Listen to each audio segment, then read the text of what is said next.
is your cafe looking? Cafes are lovely to think about, aren't they? A little history will make you appreciate how the concept evolved.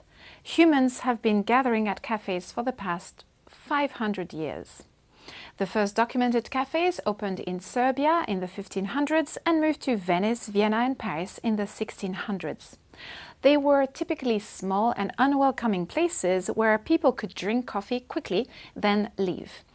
In 1686, Francesco Procopio opened a place where people could drink coffee, eat sherbet and cakes, and read the news in the heart of the Parisian Saint-Germain area. This cafe still exists today. Check it out if you're in the area.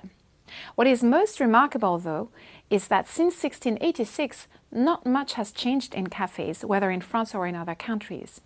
Look here at the Florian in Venice, which has been continuously functioning since 1720. It looks the same as the Procop. And for a long time, the coffee house institution met ever-increasing success, so why change it? For example, if you focus on where HEC is, consider that there were already more than 3,000 coffee houses in Paris in the 18th century. In the 1950s, there were 200,000. However, in 2008, there were only 36,000 Parisian cafes left. Why? How can one explain such a decline? We could discuss a myriad of explanations. The gentrification of Paris, which drove prices up, so not so many people could afford drinking coffee at a cafe anymore. Television and the internet. People don't socialize outside as much as before. If you doubt this, know that it was found that in cases of power cuts in the US, there is often a baby boom 9 months later. Because what do you do if there's no TV? So if people stop making babies when there is TV and the internet, how could we possibly expect them to go to cafes anymore? In any case, while those explanations may well hold partly true, they cannot fully account for the decline of cafes. The proof? A new concept of coffee house met deafening success since 1992. While Parisian cafes were in steep decline, that concept is Starbucks and their invention of the third place, a cozy environment between work and home where people could be called by their first name to pick up their coffee, linger as long as they want, enjoy Starbucks' own brew of coffee, enjoy friendly service, surf the internet and walk outside with coffee in a cup. Focusing on Paris again, in April 2017, there were 35 Starbucks in the city. Not bad for a new entrant in a heavily declining industry. If you think about it, Starbucks is the first sharp departure from the stereotypical coffee house we have known for over 300 years. Referring to an example we saw in Module 2, Starbucks is to the cafe industry what the cronut is to pastries. Why haven't other cafe concepts come about, though? Again, the culprit here is functional fixedness. When attempting to reinvent the coffee house, our starting point is the stereotype of a coffee house.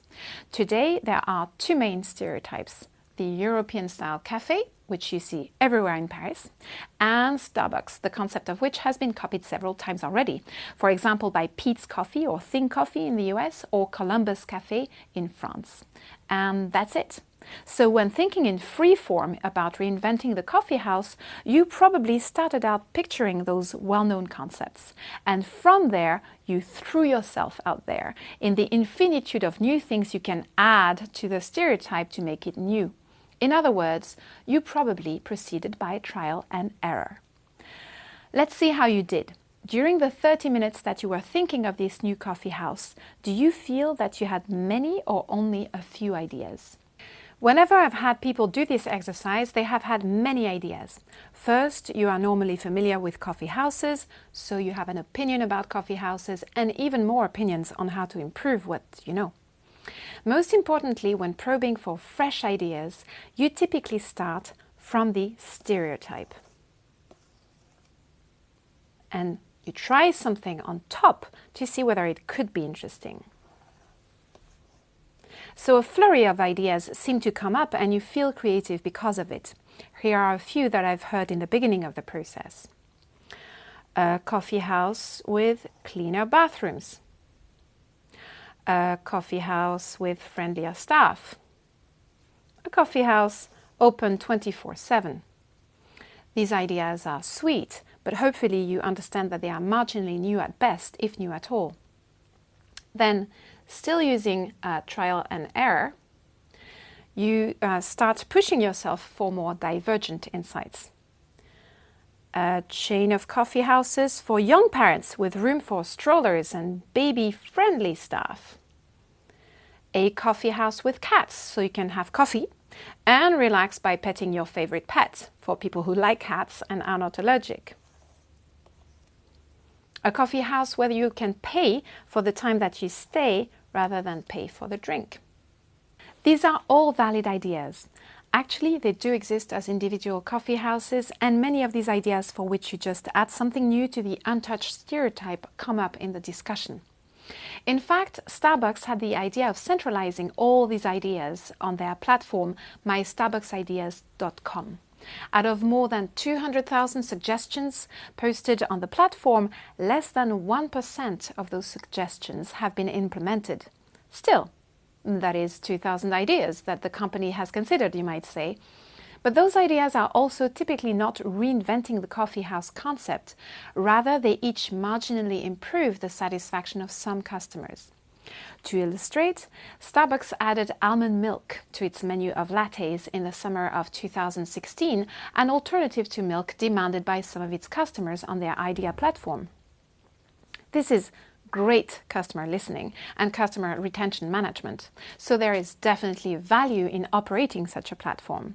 But if your goal is to reinvent the coffee house, such open crowdsourcing is unlikely to produce breakthrough ideas. Rather, it fosters new ideas within the functionally fixed idea of a Starbucks. Basically, Starbucks remains Starbucks with almond milk on top. If you are HEC students, I have news for you. As you know, our motto is the more you learn, the more you dare. Actually, if you translate the French version of the motto, it's even better in my view. It is learn to dare. So we're hoping that you won't improve Starbucks in your careers, but that you will invent the new way to consume coffee or even some healthier drink. We're not aiming that you work for Google. We hope that you will create Google. All right, this was only a parenthesis. Let's get back to work. So you won't be surprised to hear that in the classroom when I do the coffee house exercise in free form, similarly as what happens on the My Starbucks Idea platform, almost every idea that comes out in 30 minutes is a marginal improvement and often has been done. Only the student was unaware. Other students tell them. So while everyone is excited and feels creatively productive during the exercise, the result ends up looking less exciting than what students had initially thought. In the way that other students assessed your cafe ideas, you might come across this lesser excitement issue. How do we break this additive train of thought to get to really novel and useful ideas? We'll begin to tackle this problem in the next video.